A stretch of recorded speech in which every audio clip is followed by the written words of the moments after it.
بسم الله الرحمن الرحيم.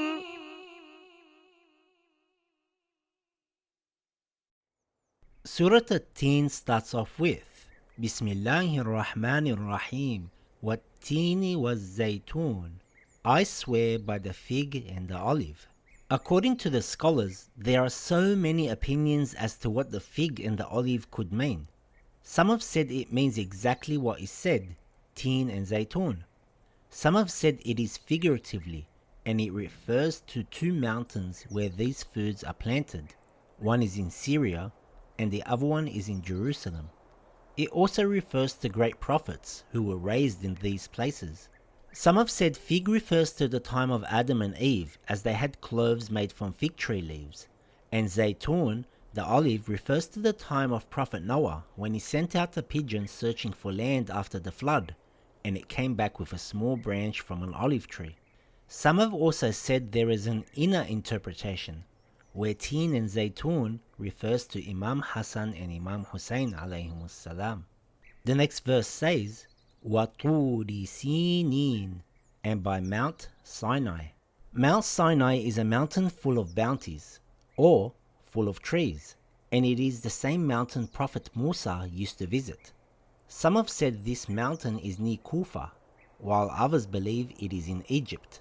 Some have also said the inner interpretation of this verse means Imam Ali bin Abi Talib. The next verse says, وَهَذَا الْبَلَدِ الْأَمِينَ, and by this secure city. Al-Balad al-Amin, this secure city, refers to Mecca. This city is especially important in Islam, that the people, the animals, trees and birds should be left alone in complete security. Some have said Al-Balad al-Amin refers to the Prophet Muhammad, peace be upon him, himself.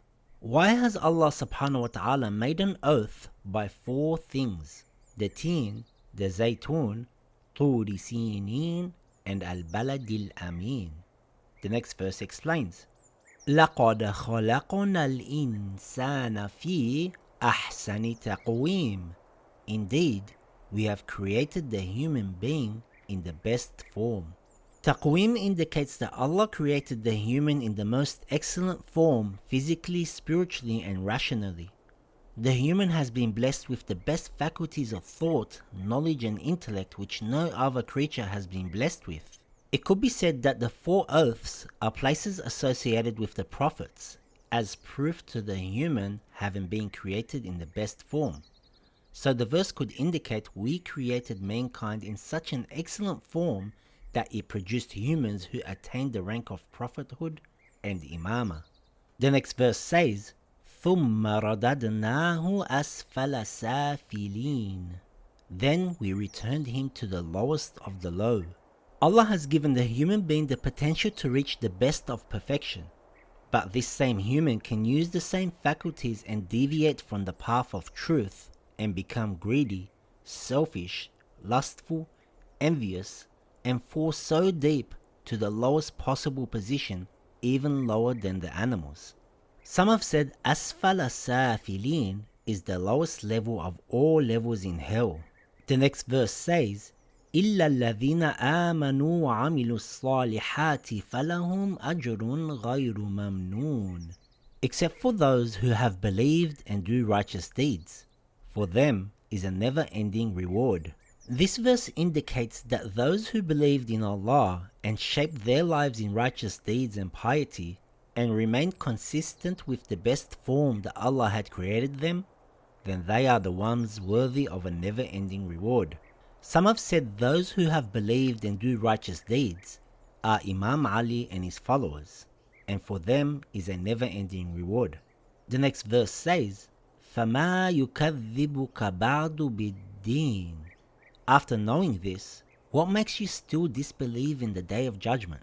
So Allah is saying, after you know the human has been created in the best form, but you chose to be morally corrupt, or you chose to believe and do good deeds, do you actually believe you won't be judged on the Day of Judgment? Do you actually believe they are both equal? Even in this world they will be judged for their crimes.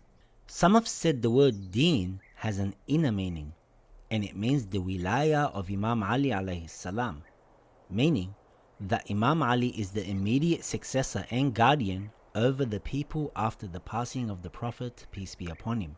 The next verse says, أَلَيْسَ اللَّهُ بِأَحْكَمِ الْحَاكِمِينَ. Isn't Allah the wisest of all judges? When someone wrongs you in this world, you expect a judge or someone to give you justice. What about Allah? Isn't Allah the best of all judges? This surah is so beautiful that it can be interpreted in so many different ways. One way of looking at it is by Allah taking an oath by 4 special places where certain special prophets were, and these prophets are witnesses and proofs that the human has been created in the best form, and the human is capable of reaching a high station, even higher than the angels, by following the examples of the prophets. If the human decides to disbelieve and be morally corrupt, then he would have reduced himself to the lowest state, even lower than the animals. So how can you expect the morally corrupt and the believer who does good deeds to be the same without any judgment? Isn't Allah the wisest of all judges? Another way of looking at it through its inner meaning, and that maybe it could mean that Allah swears by the fig and the olive, Imam Hassan and Imam Hussein, and Turi Sinin, Imam Ali, and swears by the secure city who is the Prophet, peace be upon him, and the people that were obedient to them were secure. And Allah created humans in the best form, and the proof for that is these figures mentioned. Those that followed them will have a never-ending reward, but those that rejected them will be the lowest of the low. So what made you reject the deen, i.e. the wilaya of Imam Ali, while you knew this? To Allah you will be judged. صدق الله العليم